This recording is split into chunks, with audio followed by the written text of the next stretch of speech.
就因为骂他几句，该作死。阁内多少人都死在他手上，此劫我已算过1000遍。戴阁主，一龙翻身。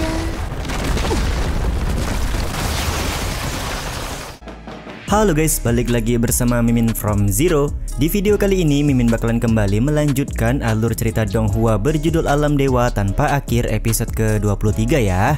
Seperti biasa, sebelum masuk ke rekap ceritanya, buat kalian yang menonton video ini tapi belum subscribe, tolong di subscribe dulu ya guys. Dan jangan lupa nyalain lonceng biar nggak ketinggalan update terbaru dari channel From Zero. Playlist untuk Donghua ini juga udah tersedia bagi kalian-kalian yang baru aja bergabung dan belum nonton episode sebelumnya ya. Ya udah deh, nggak usah berlama-lama lagi, langsung saja kita ke rekap ceritanya guys.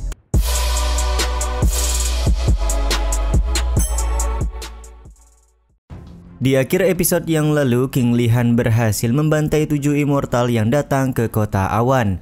Selain itu, dia juga menemukan fakta baru di mana 7 immortal yang berhasil dibunuh adalah immortal yang berbeda dengan yang melakukan pembantaian kepada keluarganya. Ada sebuah fakta menarik di mana 7 immortal berhubungan dengan Menara Minghua dan salah satu dari mereka bernama Paman Wang. Episode kali ini pun dimulai dengan Su Ye yang mendapatkan ramalan dari mekanisme ajaib kalau dirinya akan segera mati.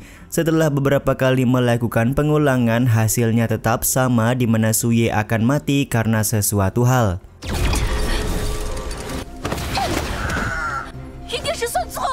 Su Ye pun merasa kalau dia melakukan semuanya dengan baik, tapi kenapa ada orang lain yang ingin membunuhnya. Dia mulai membuat asumsi kalau King Li-Han adalah orang yang melakukan pembunuhan tersebut karena mereka beberapa kali terlibat perselisihan. Su Ye pun langsung berpikir kalau dia pernah melakukan kesalahan kepada Li-Han yang menyebabkan Li-Han berencana untuk membunuhnya. Di saat yang sama, burung hijau peliharaan dari Su Ye menyarankan agar Su Ye bertindak duluan untuk membunuh King Li-Han. Su Ye sendiri tampak bisa menerima saran tersebut, tapi di satu sisi dia juga sedikit ragu karena beberapa hari terakhir Li-Han selalu melakukan pembunuhan kepada orang-orang kuat. Jika ingin membunuhnya, aku memerlukan sebuah pisau yang tajam, ucap Su Ye yang ingin mencari sebuah bantuan.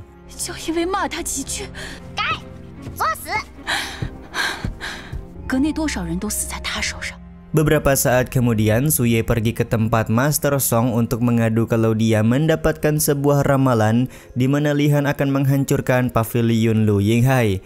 Semua ini dilakukan oleh Su Ye karena dia ingin Master Song bertindak langsung untuk membunuh King Li-Han. Su Ye pun berusaha meyakinkan Master Song kalau ramalan yang dia buat tidak mungkin ada kesalahan sedikit pun. Jadi Su Ye meminta Master Song untuk segera mengirimkan murid-murid terkuat guna bisa membunuh King Li-Han sekarang juga.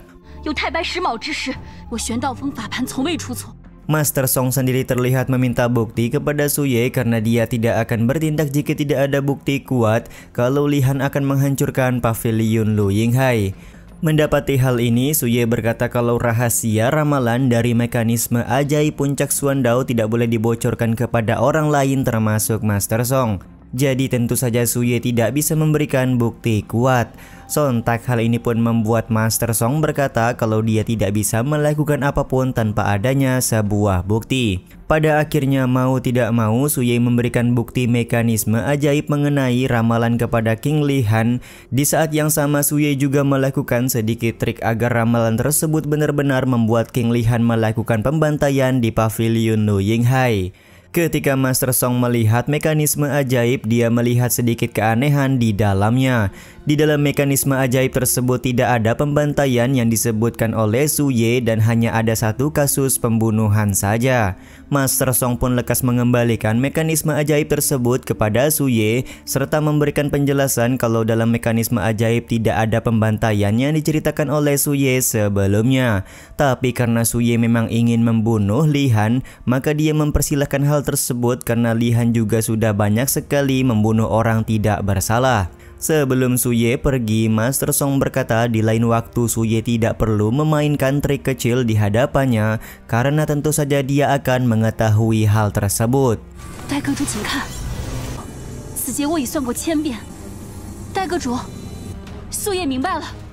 动作。 Sementara itu, King Lihan masih berada di sebuah tempat di mana dia akan kembali ke puncak angin dingin.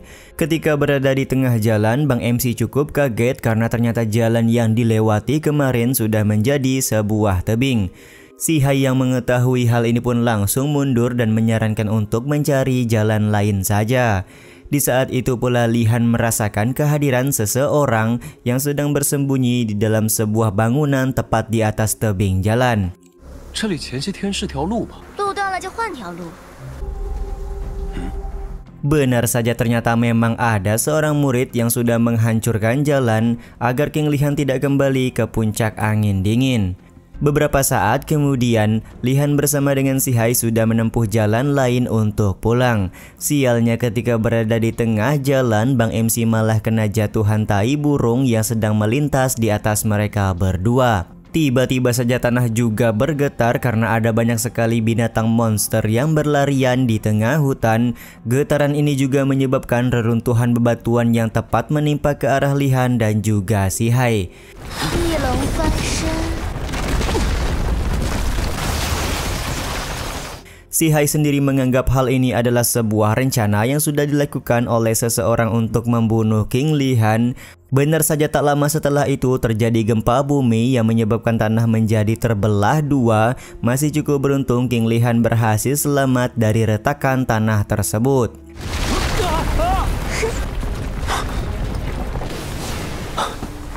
Si Hai pun langsung memberitahukan biasanya setelah gempa bumi akan disusul dengan sebuah petaka surgawi. Dia merasa kalau posisi dari King Lihan benar-benar tidak aman sekarang ini. Bagaimana bisa ada sebuah petaka surgawi di hari yang cukup cerah ini? Ucap King Lihan yang langsung kaget karena ada sebuah petir menyambar di hadapan wajahnya. Benar saja, tak lama kemudian langit menjadi gelap dan petir-petir mulai menyambar ke arah King Lihan. Sementara itu di tempat lain, murid yang memasang formasi gempa dan petaka surgawi sudah kembali dan melaporkan kepada Suye kalau dia sukses menjalankan misi. Seharusnya saat ini King Lihan sudah mati karena terkena petaka surgawi yang dia pasang. Suye sendiri tampak kelihatan sangat senang di mana menurutnya Lihan pasti tidak akan berhasil selamat dari kematian hari ini. Tapi mekanisme ajaib menunjukkan kalau Lihan belumlah mati dan saat ini dia masih berjuang mengalahkan petaka surgawi tersebut. Sontak hal ini pun membuat Suye sangat kesal karena ternyata membunuh King Lihan memang tidak semudah yang dibayangkan. Sementara itu, King Lihan tampak menggunakan kemampuannya untuk melakukan serangan balik kepada mata formasi petaka surgawi. Setelah mata formasi hancur, Lihan merasa memang ada yang tidak beres dari tempat ini. Di saat yang sama, si Hai juga memberikan peringatan kalau serangan demi serangan akan terus berdatangan sampai orang yang menjadi dalang utama berhasil membunuh King Lihan. Benar saja, tak lama kemudian muncul gerombolan binatang monster mulai berdatangan ke arah Lihan untuk melakukan sebuah serangan.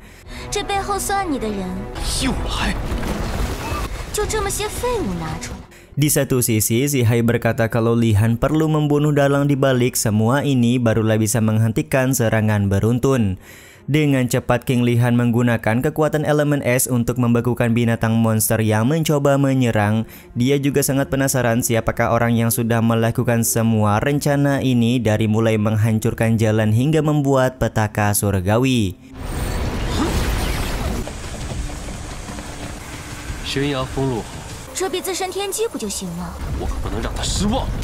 King Lihan pun berencana mencari orang tersebut setelah dia kembali ke puncak angin dingin. Tiba-tiba saja kembali terdengar suara aneh di mana ada seekor binatang monster berukuran yang sangat besar mencoba untuk melakukan serangan.